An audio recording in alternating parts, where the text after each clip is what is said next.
If you work full time just like me, I'm talking 40 plus hours a week and has bills to pay and are debating whether or not with the limited time you have to game as it is it worth dropping $500 on the Nintendo Switch 2 right now in 2026? The answer is no, not at all.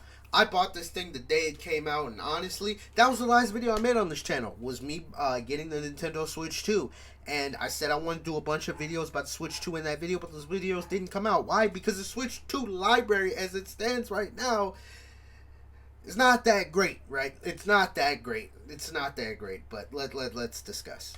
What's good, YouTubers? What T-Flame, T-Fuego, T, and all I can't get no more. And welcome back to another episode of Jamo, Just My Opinion.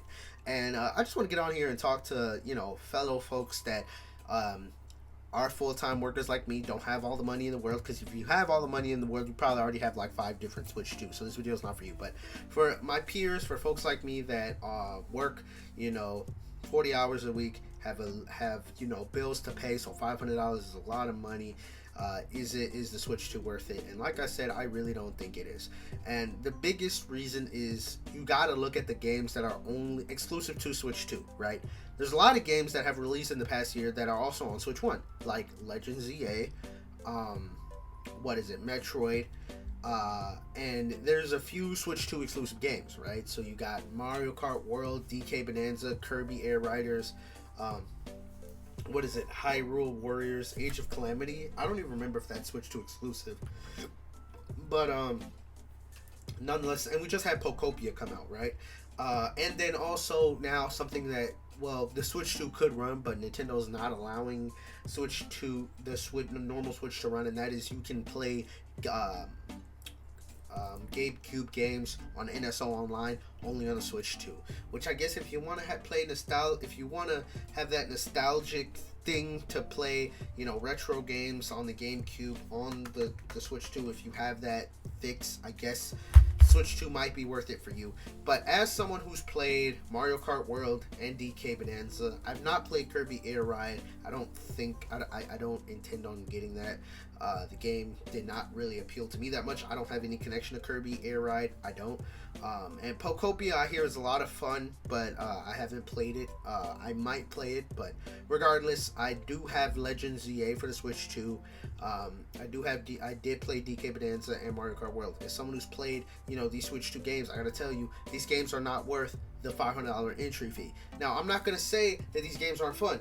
Mario Kart World was fun for the first week, and then it got boring because there's not a lot of content in the game. DK Bonanza is really fun. It is really fun. DK Bonanza is fun. Legend ZA was fun for a little bit, but it can get... I have a lot of complaints about ZA. I just like the battling system in ZA. That was fun for me. But the bulk of ZA... No. Okay? None of these games are worth the $500 entry fee of the Switch 2. Now, I'm not going to sit here and say the Switch 2 is a bad console, because it is a really good console. The playing this in handheld mode is great. Playing these games in handheld mode is fun. Putting it in the dock, playing the games in 4K on my TV, phenomenal. I love it. There's no real lag. I haven't experienced any lag on these games. All the games have run perfectly. I'm trying to think if there's any time I experienced lag. I really didn't experience lag, right? And then also, when you talk about Switch 2 games, you have a lot of older games that got Switch 2 versions, like Legend of Zelda, Scarlet and Violet. And if I'm being honest, Scarlet and Violet in 4K is cool. The game runs better, but all of the crust and graphics in that game are magnified. It does not look a lot better on the Switch 2. And then Legend of Zelda already looked great, and I mean, it looks better on the Switch too, but it's one of those things where if you already have the original Nintendo Switch, I don't think the graphical upgrades to older games is worth dropping $500 for. You know what I'm saying? Like, I'm not, like, it's cool. It is cool. But, when I buy a new console, it's because I want to play things on this that my old console can't handle. And you can definitely see when playing the Switch 2 that all the Switch games play perfectly. There's no real lag or nothing. And that's cool. And I mean, and if that's what you want, you'll get that with the Switch 2. All the Switch games run perfectly. And I will say, currently, the game that I'm playing right now is Xenoblade Chronicles X Definitive Edition, which should have been a launch title in my opinion. That you take Xenoblade Chronicles X, you make that as a launch title instead of Mario Kart World, or launch them together. Xenoblade Chronicles X, you can put a lot of hours into that game. I think I'm like 20 hours in, and I'm only about, I don't even know if I'm like about, I think I'm about maybe like 30% of the way through that game. Like, there's a lot in that game. That should have been a launch title. Now, if that was a launch title alongside Mario Kart World, that I think would have been good. Because you would have had The Legend of Zelda. It would have been the equivalent to Legend of Zelda Breath of the Wild that released on the Switch. That was a launch title for the Switch. Sorry about my dog barking. But nonetheless, the Switch 2 really suffered from not really having that strong launch titles. And now, even now, like, I don't think any of these games that are releasing are like, I need the Switch 2. Like, honestly, if they would have released, I think, did Final Fantasy VII even come out yet?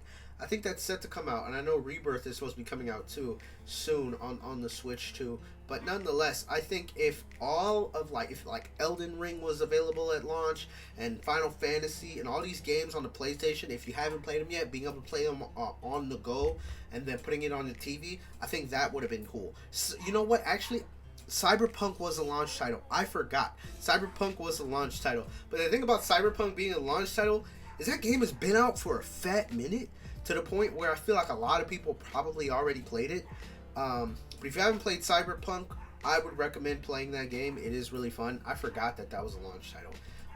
But nonetheless, I do think, though, having a good Nintendo-based launch title would have been even better. That's why I still think Xenoblade X's launch title would have been amazing. But nonetheless, man, I just gotta say, if you work 40 hours a week like me, right? You got bills to pay. It's not worth your money yet. But I can definitely say the Switch 2 will become worth it in the future. Now that I'm done ragging on it, this will become worth it in the future. Because I have had fun when I played the console, right? And Xenoblade X has been a lot of fun. And I like Xenoblade X, right? I like that game. I really think it should have been launch title, and now it's in 4K.